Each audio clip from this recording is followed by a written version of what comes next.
Hello folks, it's been a while. Lots of problems in Saskatoon looking for a place to live that's suitable.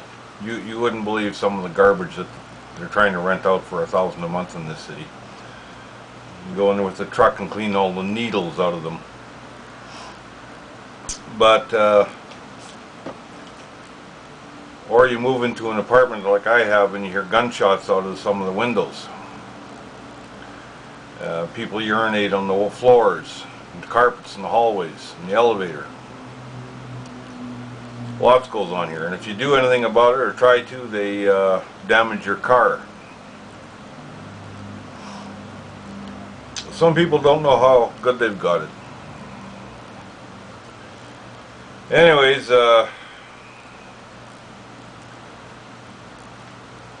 some of this comparison to the workers' comp, the governments in general in Canada now, to the communists, well, I don't see them as communists. I see them more as fascism. You know, it's more of a fascist society here in Canada.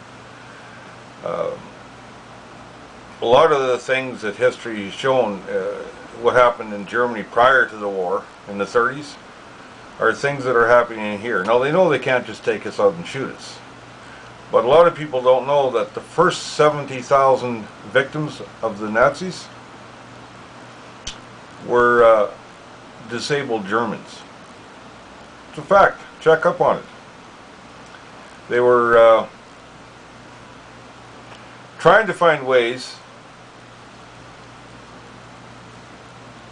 to get rid of as many people as they could for as cheap as they could and as quickly as they could.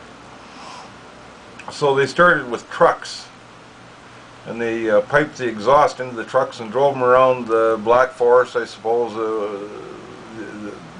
the back roads of Germany, and documented how long it took to kill them all.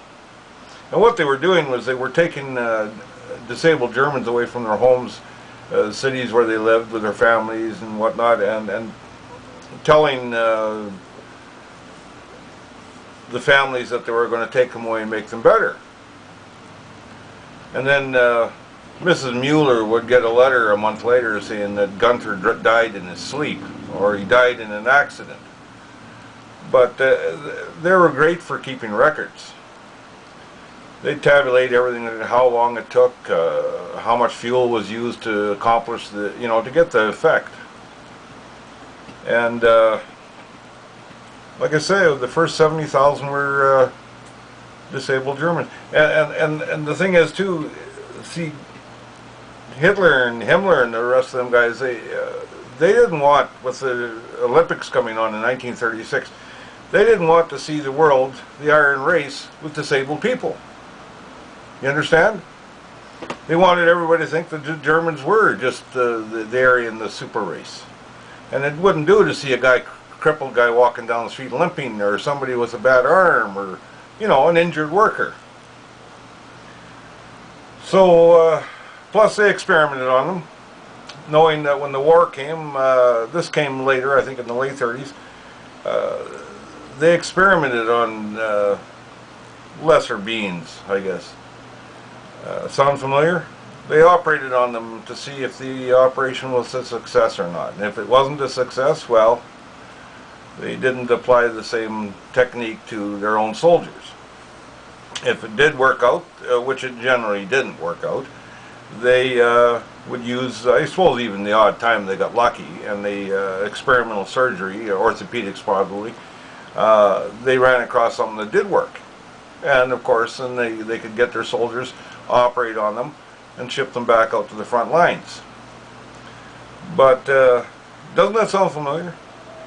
If they can fix you here, WCB can get you fixed.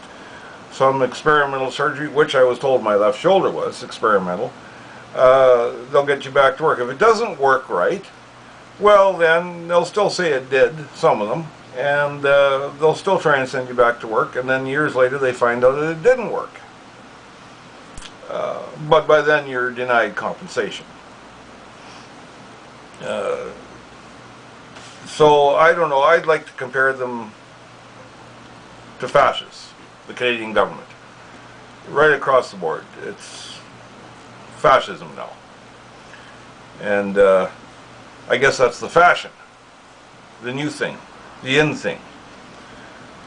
But anyways, I haven't been around for a while, and I don't know if I miss it or not. I'm spinning my tires and I'm not getting anywhere. But it's good to see a few other people getting out there.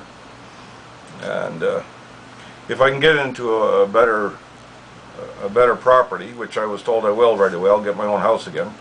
I'll try and do from a better perspective, get my head clear of all the crap that goes on around here. Christ, you can't leave the building without a prostitute approaching you. I'm broke. Maybe if I'm 90, I won't care if I get AIDS, but right now I don't feel I should do that. My kids want to visit me, and I won't have them visit me in this building. No, they ought to put a fence around this and call it a new zoo. But anyways, you have a good one. I had some other stuff written down, but like I said, I haven't been thinking too clearly lately.